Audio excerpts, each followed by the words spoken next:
Okay, today I'd like to share a few things with you that are working with us with our food scrap drop-off station. The first thing is that we have it right when you come in the gate. It's right off to the right. It's in the sales area, not in the processing area or the reception area for larger amounts of food scraps. And we found that to be very beneficial. For one, just for a safety standpoint, having the drop-off here, not next to reception and processing. We don't have machinery all around the general public. We don't have cars coming in and out where we're working with the material. And we found that there's some cross promotion, I guess you could call it.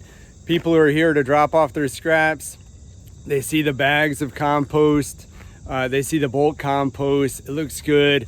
So they've asked about it, they've bought as a result of that, and vice versa. People who have come just for the compost have seen that they can drop off food scraps here. Maybe they hadn't known that before, and then they start to do that. So it helps in both ways. We built this structure just because, as you can imagine, sometimes it's pouring rain. Sometimes it's super hot out here, so to have a little bit of shade, little protection from the rain has really helped. These roll carts are really nice. I can fit 2 of them into the bucket of my skid steer, strap them in, take them over to processing. So it works out real well. Now just recently we've put this board in with the sign just to help people make it more sanitary and easy for them. And so now we've got some leaves out to help them clean their bucket a bit. You can see that's this one, dump it in the roll cart, clean your bucket a bit with your leaves, rinse with some water that we collect with our rain barrel, and then pour it all in.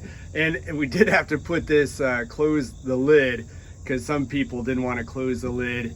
And for odor and reasons of bees, it's important they close the lid. Okay, and this other part of the board, we're gonna have different things there, maybe pictures of our process, if we wanna promote anything. And a lot of the time, we're gonna promote some of the farmers that buy from us on a regular basis. Hopefully throw some business their way. And it certainly helps our credibility for people to see that, yes, people who depend on their production for a living buy from us year after year. So, we've done these kinds of things at events, put them on the table, but now we're gonna have it up on the big board. Okay, another thing that's worked out well for us, that's been fun, and again, shown that our products grow stuff, is to have a little garden off to the side here. Now, like everybody that gardens, I have to spend a few minutes apologizing for the not so great state of our garden. It's often neglected. You can see the back fence is always overgrown. But it's kind of fun. Kids like to poke around in it. Generally, we've got flowers here. Some of them are a little bit past their season. We had some great tomatoes here. We got a bunch out of it. Just to see, I've got some later sage or seasoned tomatoes here. Hopefully we get some out. And we got a lot of cucumbers out of that area over there. We got some Mexican sunflower here. We got some pepper plants, some that we planted more recently. We had a huge amount of cilantro, and now we got some more coming back up. And what we like to do is, of course, we eat out of this. There's a good one. A couple more. Is just as a thank you to the people who go through the trouble to drop stuff off, we like to just, put some of it over here. And we put tomatoes and cucumbers, whatever we produce there, and just let them take it, and they appreciate that.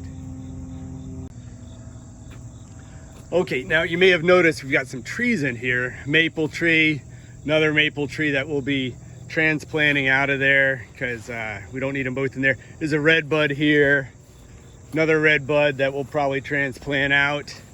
And hiding under here, getting a little good shade while it's young, is this ornamental peach. Now all of these we put in, and the reason is that we do often neglect this garden, And also I'm hoping in a few years with some bigger trees, we'll have more shade here. Because yes, we have this shade here, but you can imagine with all this asphalt, it gets hot, and it'd be nice to have a shadier, comfortable area, maybe with a few flowers or something in here, maybe a bench, but just to have more shade, to have this whole area be cooler.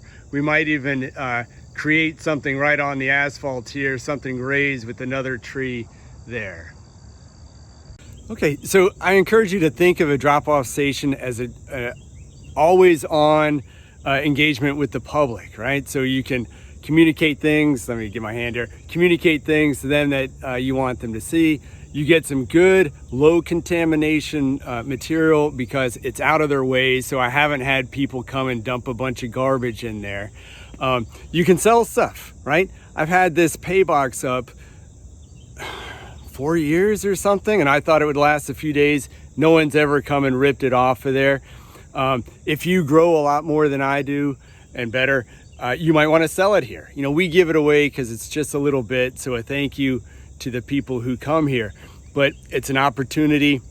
If you're someone who raises eggs, you know, whatever you have, you can sell it here too, as long as you keep the drop-off part of it relatively sanitary, clean, and not too smelly. So anyhow, I hope all of this has helped, and good luck.